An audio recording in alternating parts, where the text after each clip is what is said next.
Hello guys, मेरा नाम है रवि और आप देख रहे हैं यूपीएससी विद रवि।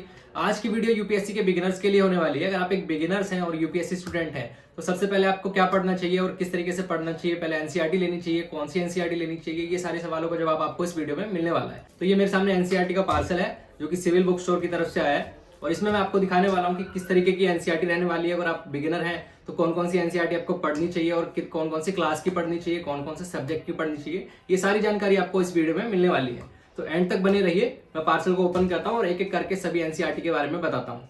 तो ये मैंने पार्सल ओपन कर लिया। जैसा कि आप देख सकते हैं पैकिंग काफी हैवी थी इनकी और पैकिंग काफी अच्छी लगी मुझे, जिससे कि ये नोट्स और एनसीईआरटी जो भी आप ऑर्डर करेंगे बिल्कुल सेफली आपके घर तक पहुंच जाएगा।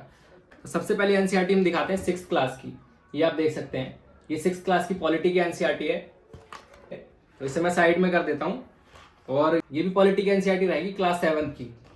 और ये देख सकते हैं आप, और ये 8th क्लास की पॉलिटी रहने वाली है।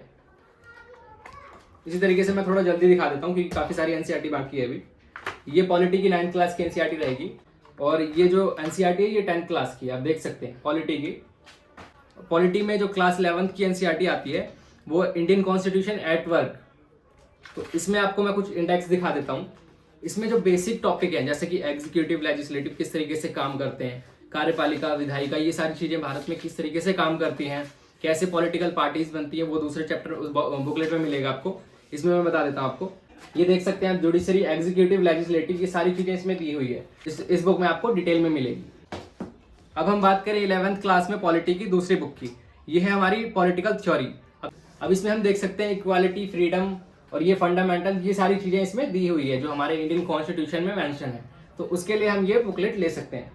अब हम बात करें 12th क्लास की पॉलिटी के लिए, तो ये है हमारी politics in India since independence, यानी इंडिपेंडेंस के बाद से अब तक की जो पॉलिटिक्स हमारे इंडिया में हुई है, पॉलिटिकल कैसे इलेक्शन कमीशन बना, इलेक्शन कब कब हुए, ये सारी चीजें आपको इसमें मिलने वाली है। अब हम बात करें पॉलिटी की लास्ट बुक की, तो ये है कंटेम्प्रेरी वर्ल्ड पॉलिटिक्स। अब हम बात करें ज्योग्राफी के लिए, तो ये सबसे पहली बुकलेट आप देख सकते हैं 6th क्लास की। अब इसमें हम क्या पढ़ेंगे ये भी मैं आपको थोड़ा सा बता देता हूँ। अब ये देख सकते हैं हम इस टॉपिक में हम पढ़ने वाले हैं एयर, आवर अर्थ और ये सारी चीजें, इन्वायरमेंटल टॉपिक रहेगा इसमें आपका। तो ये सारी चीजें आप इसमें देख सकते हैं। अगर हम बात करें बुकलेट नंबर 3 की, यानी क्लास 8 की ज्योग्राफी की बुक की, तो ये रहेगा social science, resources and development. थोड़ा सा दिखा देता हूँ, इस तरीके से क्वालिटी रहने वाली है।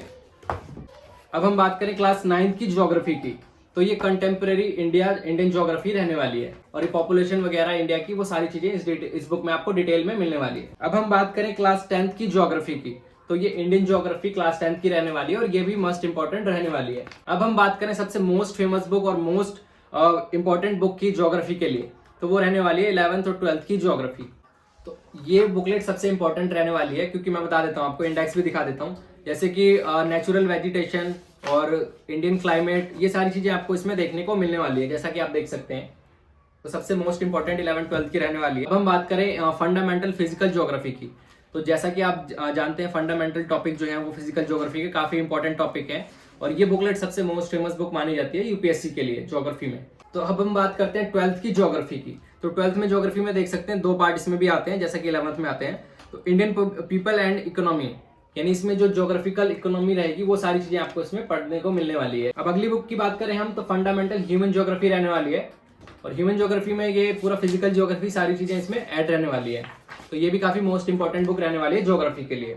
अब हम बात करते हैं इकोनॉमी के लिए, तो इकोनॉमी में 4 बुकलेट होती है 9th 10th 11th 12th में। तो सबसे पहले हम बात करते हैं 9th क्लास की इकोनॉमी की। तो 9th क्लास की इकोनॉमी की हम बात करते हैं तो इस तरीके से हमें कुछ देखने को मिलता है। ये 9th क्लास की इकोनॉमी रहेगी और इकोनॉमी के लिए आप 9 से 12 पूरे 4 बुक पढ़ सकते हैं। तो मैं फटाफट से इकोनॉमी की बुकलेट दिखा देता हूँ।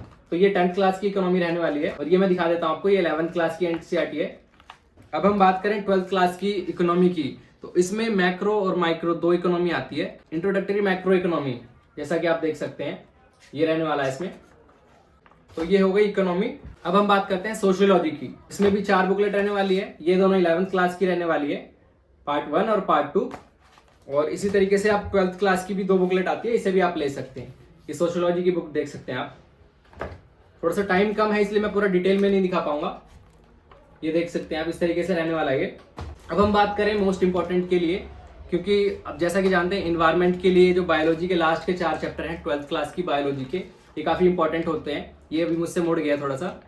तो ये इस तरीके से रहने वाला है। ये लास्ट के 4 चैप्टर रहने वाले हैं इन्वायरमेंट एंड इकोलॉजी के लिए, जो कि 12th क्लास की बायोलॉजी आती है उसमें से। अब हम बात करें आर्ट एंड कल्चर के लिए, फाइन आर्ट के लिए, तो जैसा कि हम जानते हैं कला एवं संस्कृति करके जो बुकलेट आती है इंडियन फाइन आर्ट, तो ये आप 11th क्लास की एनसीईआरटी ले सकते हैं। और ये रहने वाला है हमारा जीएस मेंस पेपर 1 का टॉपिक रहने वाला है आर्ट एंड कल्चर, तो उसके लिए आप ये ले सकते हैं। अब हम बात करते हैं साइंस की एनसीईआरटी की। तो जैसा कि मैं दिखा देता हूँ आपको, इसमें भी 6 to 10 तक की एनसीईआरटी आती है साइंस की, तो वो आप ले सकते हैं। तो सबसे पहले एनसीईआरटी की हम बात करें तो ये 6th क्लास की एनसीईआरटी होने वाली है और साइंस की एनसीईआरटी रहने वाली है। अब हम बात करें 7th क्लास की एनसीईआरटी की। 7th क्लास में आप देख सकते हैं इनके पास ओरिजिनल एनसीईआरटी अभी नहीं थी, इसलिए इन्होंने फोटोकॉपी दी है। बाकी तो इसकी ओरिजिनल आती है, वो अभी आ रही होगी। तो ये एनसीईआरटी 7th क्लास की इंग्लिश मीडियम में साइंस के लिए है ये। अब हम बात करें 8th क्लास की एनसीईआरटी की साइंस की, तो वो भी फोटोकॉपी में रहने वाली है, क्योंकि ये ओरिजिनल अभी आ नहीं रही है, तो इसलिए हम स्किप तो कर नहीं सकते इसे अभी, तो फोटोकॉपी में पढ़ सकते हैं, कोई दिक्कत वाली बात नहीं है। अब हम बात करें 9th क्लास की एनसीईआरटी की साइंस की, तो एक का मैं इंडेक्स दिखा देता हूँ, सबका तो दिखाना पॉसिबल नहीं है। सकते हैं 9th क्लास की एनसीईआरटी इस तरीके से रहेगी कुछ, और ये इंडेक्स रहने वाला है इसका। और ये रहेगी 10th क्लास की लास्ट एनसीईआरटी साइंस की, तो ये आप देख सकते हैं इस तरीके से रहने वाला है कुछ। अब हम बात करें हिस्ट्री के लिए, क्योंकि हिस्ट्री में काफी सारे कंफ्यूजन होते हैं, इसलिए मैंने सोचा हिस्ट्री में लास्ट में दिखाया जाए। हिस्ट्री के लिए कुछ स्टूडेंट जो हैं वो न्यू एनसीईआरटी पढ़ते हैं, कुछ स्टूडेंट्स ओल्ड एनसीईआरटी पढ़ते हैं। इसके लिए आप चाहें तो सर्च करके अवध ओझा सर की वीडियो देख सकते हैं हिस्ट्री के लिए, क्योंकि उन्होंने बताया कि हिस्ट्री के लिए थीम्स के लिए आप न्यू एनसीईआरटी पढ़ सकते हैं, और जो ओल्ड एनसीईआरटी होती है वो भी काफी अच्छी होती है। तो उसके लिए आप ओल्ड भी पढ़ सकते हैं, न्यू भी पढ़ सकते हैं, दोनों में ज्यादा डिफरेंस नहीं है। लेकिन अगर दोनों में से बेस्ट पूछे कि बेस्ट एनसीईआरटी कौन सी है, तो अवध ओझा सर और उनके साथ साथ विकास दिव्यकीर्ति सर और जितने भी टॉपर्स रहे हैं उन सभी ने ओल्ड एनसीईआरटी के बारे में बताया है कि ओल्ड एनसीईआरटी सबसे बेस्ट रहेगी। जैसा कि आप देख सकते हैं कि हिस्ट्री की 6th क्लास की एनसीईआरटी है ओल्ड एनसीईआरटी। अब हम बात करें 7th क्लास की एनसीईआरटी की, तो वो इस तरीके से रहने वाली है, आप देख सकते हैं। ये 8th क्लास की एनसीईआरटी रहने वाली है। अब हम बात करें द स्टोरी ऑफ सिविलाइजेशन, ये 9th क्लास की हिस्ट्री की एनसीईआरटी रहने वाली है आपकी, ये आप देख सकते हैं इस तरीके से रहने वाला है कुछ। और क्वालिटी बिल्कुल आपको जेन्युइन मिलेगी, क्वालिटी में कोई इशू नहीं है इसमें। अब हम बात करें क्लास 10th की, द स्टोरी ऑफ सिविलाइजेशन, तो ये क्लास 10th की एनसीईआरटी है, ये आप देख सकते हैं। और एंशिएंट के लिए, प्रीलिम्स के टॉपिक के लिए हम ये एनसीईआरटी ले सकते हैं। अब हम करते हैं मिडाइवल हिस्ट्री के लिए, ये आप देख सकते हैं ये मिडाइवल हिस्ट्री के लिए रहने वाला है। अब हम बात करें मॉडर्न हिस्ट्री के लिए, जैसा कि हम जानते हैं मेंस में जीएस पेपर 1 में है ये टॉपिक, प्रीलिम्स में भी है। ये हिस्ट्री की एनसीईआरटी रहने वाली है क्लास 12th की। मैं आपको लास्ट एनसीईआरटी दिखाने वाला हूँ हिस्ट्री की क्लास 12th की, ये वर्ल्ड हिस्ट्री की रहने वाली है। जैसा कि जानते हैं ये भी जीएस पेपर 1 का टॉपिक है मेंस में, तो ये वर्ल्ड हिस्ट्री की एनसीईआरटी रहने वाली है। तो अब मैं आपको ये बता देता हूँ ये ऑर्डर किस तरीके से करना है, आपको किस तरीके से आप इसे मंगा सकते हैं। तो स्क्रीन पर एक नंबर आ रहा होगा और डिस्क्रिप्शन में भी मैं उसकी डिटेल आपको दे दूंगा, तो उस नंबर पे आप कॉल या मैसेज करके अपना ऑर्डर बुक कर सकते हैं और इससे जुड़ी कोई भी जानकारी आप उनसे ले सकते हैं।